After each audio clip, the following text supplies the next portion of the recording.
Hello, hello! Good afternoon. So today is weekend, kaya ayan, meron pala akong pinalambot na chicharong bulaklak. Tapos, ayan, pinrito ko na siya. Nalagyan ko siya ng konting flour para maganda yung pagka-crispy niya, ano. Actually, second time ko palang ito niluto, ano. So, ayan, perfect ito pang pulutan. Actually, putok-batok talaga ito, ano. Well, bihira lang naman tayong magluto nito kaya okay lang, cheat day natin ngayon. So ayan na nga ano, dahil weekend wala tayong gala kaya dito lang tayo sa bahay, dito lang kami nagbanding, ayan food trip tayo or mukbang at saka magsiswimming. So ito yung ating pulutan, yan naman kay Kulit cracker with broccoli kasi yun yung favorite niya. Cheers! Cheers!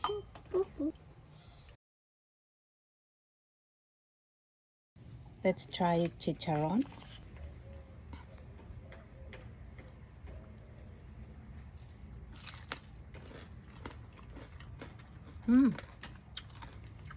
So crunchy.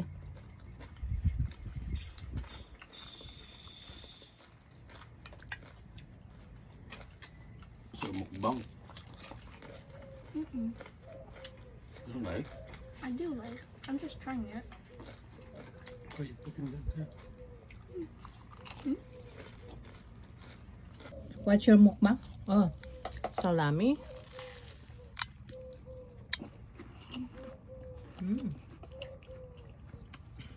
Yummy. That one's good.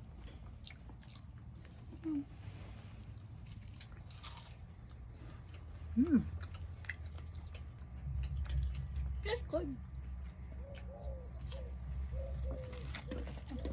Okay, try the chicharon. That's You like really it? good. Huwag mong sabihin na taba yan. Ayawan niya. How is it?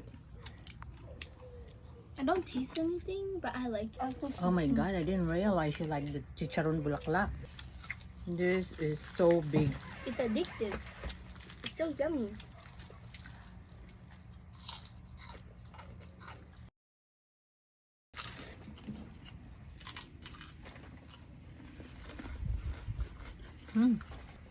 Oh. Thank you. What one's that?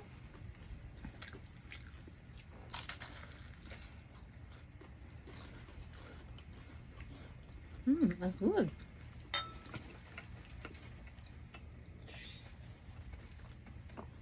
How about yours? Oh. I also like daddy barbecue. Is it like Wagyu?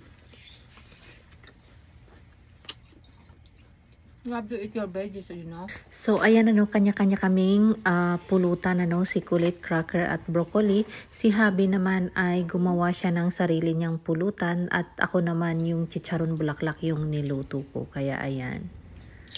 Anyway, napakain ko nga pala si Kulit ng chicharon bulaklak kasi hindi ito kumakain ng pagkain na merong taba. Anything basta merong taba ayaw niya yan kainin. Pero this time napakain ko siya ng chicharon.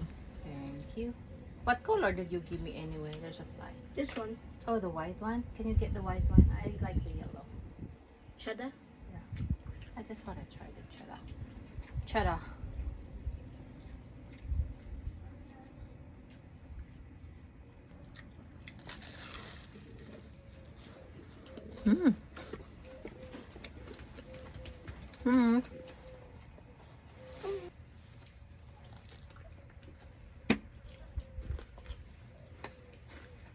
Happy weekend. Happy weekend.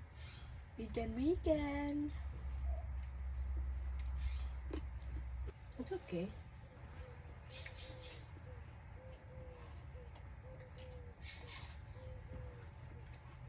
In the background.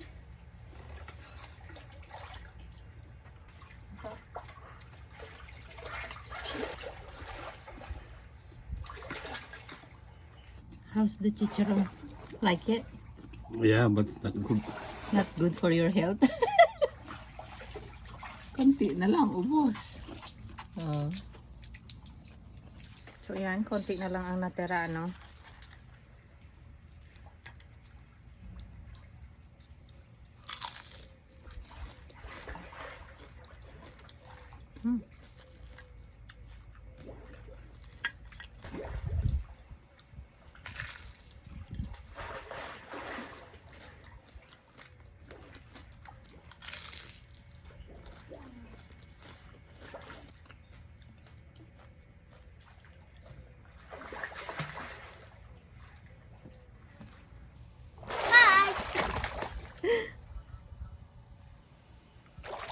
Oh, hi!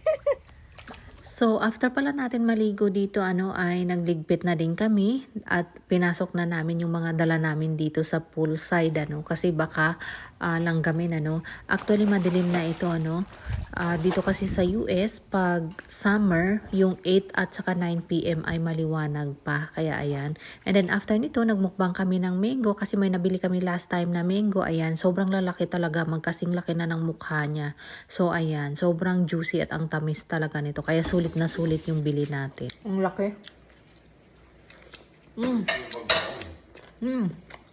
Into Mm.